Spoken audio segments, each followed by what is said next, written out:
This week we look at number 2 in our series on the book of Hebrews. This one's entitled The Message of Hebrews. And as we saw last time, the message of Hebrews is all about Jesus Christ and that how he is the one that the Old Testament points forward to in prophecy, in all the various aspects of the services and the regulations and all the other principles that are involved there that not only Moses spoke about, but the prophets and the psalmists, the Proverbs of Ecclesiastes and everything else is all brought to a focus in Jesus. But now Paul gets more specific in these various verses in Hebrews. Hebrews 1 is given as an example, and then we also have Hebrews 2, we have Hebrews 5 and Hebrews 8. You can look up all those particular verses. But what Paul is really concerned to say is that Jesus is God.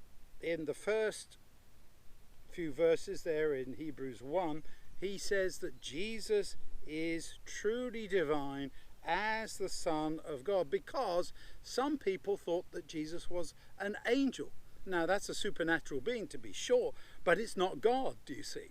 And to have Jesus as an angel, a messenger of God, that's what angel means in the Greek, and going back to the Hebrew word for angel, which is also a messenger, we see that some people thought that this was, yes, it was good material from God, very wonderful explanation of God, but that this was not God. And in the same way that John's gospel is concerned to demonstrate the divinity of Jesus, Paul here is also trying to say that Jesus is truly God, and he's not an angelic being.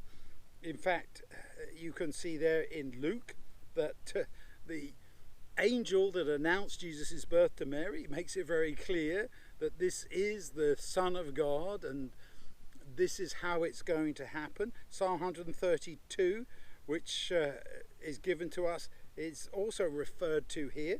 And Jesus took on humanity and lived with us, according to Hebrews 2.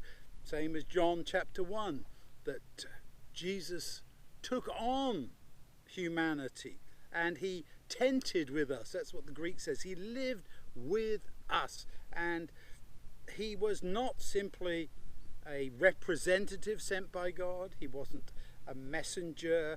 He was truly God. And all through Hebrews we see this emphasis. And in Hebrews 8 to 12, it points to a better covenant, and that's founded on better promises.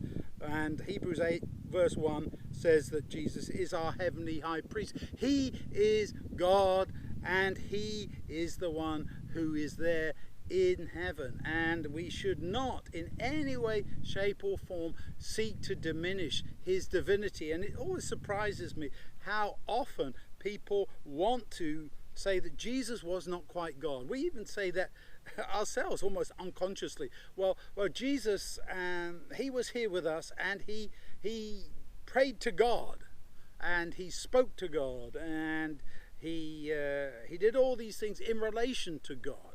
Jesus was God. That person who knelt down before his disciples to wash their dirty feet, that was God. And Jesus throughout the Gospels is telling people, yes, this is me.